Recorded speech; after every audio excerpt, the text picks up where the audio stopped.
Teori politik pembangunan hegemoni.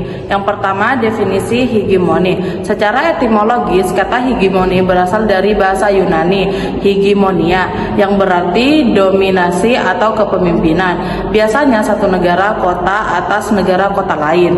Dalam konteks teori sosial dan politik, terutama yang dipopulerkan oleh Antonio Gramsci, hegemoni didefinisikan sebagai penguasaan atau dominasi suatu kelas sosial, kelompok atau elit penguasa terhadap kelas sosial lain dalam masyarakat melalui cara-cara yang persuasif, intelektual, dan kultural, sehingga menghasilkan konteks persetujuan dari kelompok yang dikuasai.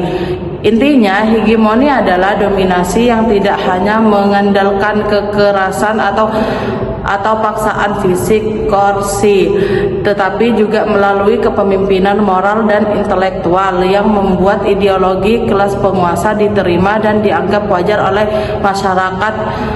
masyarakat luas, termasuk yang dirugikan.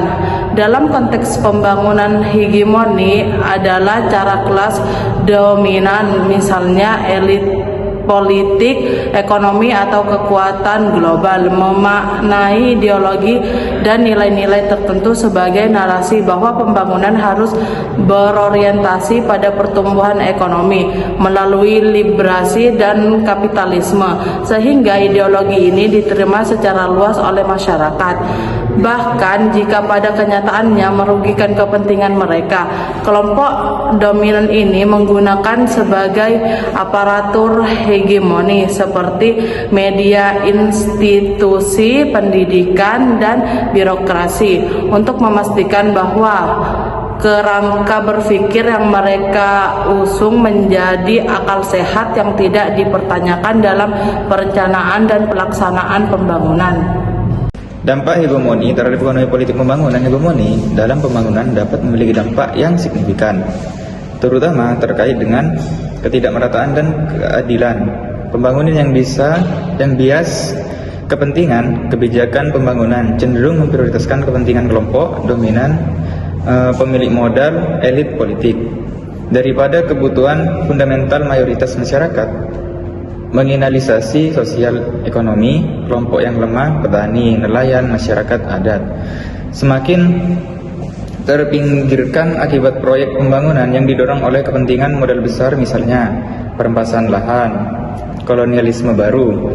Hegemoni, khususnya hegemoni global, misalnya Barat, dapat mewujudkan kolonialisme teori, ekonomi, budaya, dan politik di negara berkembang, di mana negara bawahan dikendalikan melalui penguasaan persepsi dan intelektual, misalnya utang luar negeri, ideologi pasar bebas, penerimaan ketidakadilan. Masyarakat yang terhegemoni secara sadar atau tidak sadar menerima kondisi ketidakadilan, misalnya upah rendah, kerusakan lingkungan sebagai konsekuensi wajar dari pembangunan atau kemajuan. Studi kasusnya yaitu hegemoni pembangunan dapat termanifestasi dalam relasi kuasa politik lokal dan partenas yang mempengaruhi proses pengambilan keputusan. Misalnya, hegemoni di sini seringkali melibatkan kolaborasi antara elit politik dengan tokoh-tokoh lokal berpengaruh, seperti pemuka agama atau kiai yang memiliki karisma dan hegemoni intelektual di masyarakat.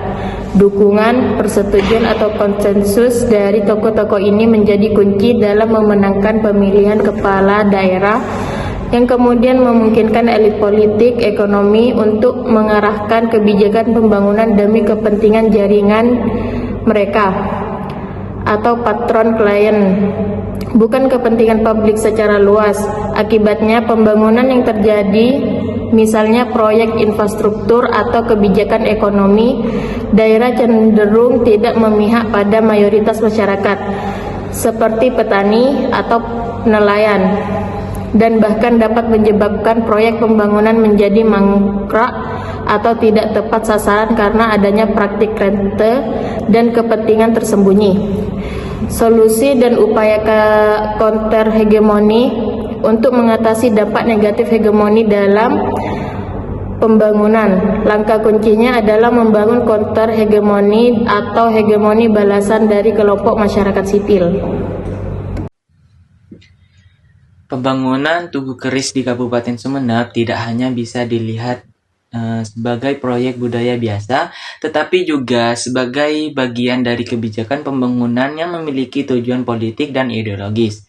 Pemerintah daerah di bawah kepemimpinan Bapak Bupati Ahmad Fauzi Wongsojudo berupaya menegaskan identitas Sumeneb sebagai kota keris, karena daerah ini dikenal memiliki banyak pengrajin empuk dan kerisnya sudah diakui oleh UNESCO sebagai warisan budaya tak benda manusia.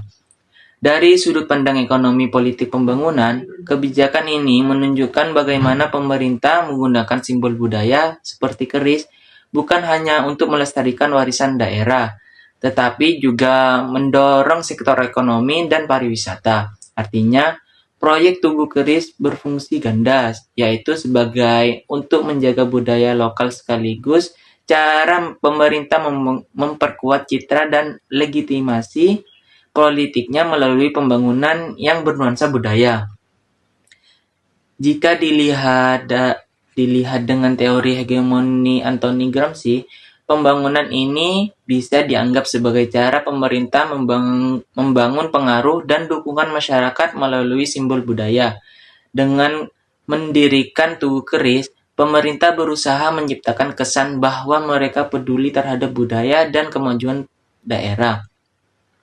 Dalam konteks politik, terutama menjelang pemilihan bupati atau pilbub, proyek yang bernilai sekitar 2,5 miliar ini dapat menjadi alat untuk memperkuat citra petahana sebagai pemimpin yang berhasil membangun daerah.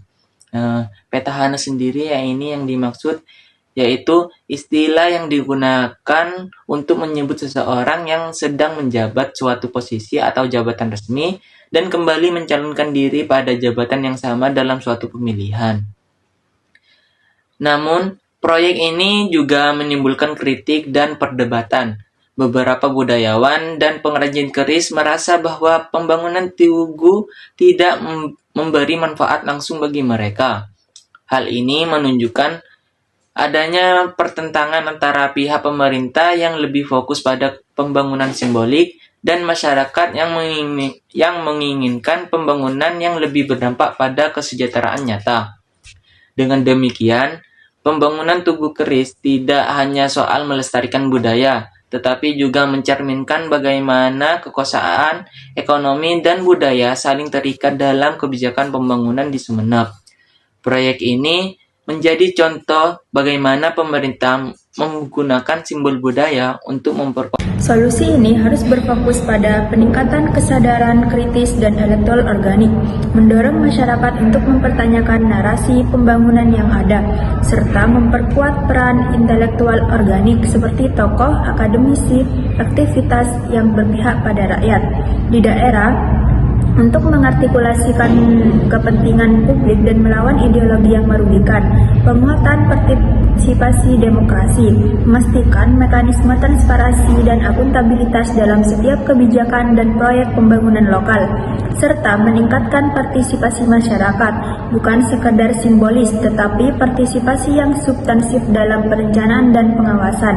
Pembangunan berbasis kebutuhan lokal, menggeser fokus dari model pertumbuhan ekonomi yang seragam dan globalistik ke model pembangunan yang inklusif dan berakar pada potensi serta kebutuhan real masyarakat lokal.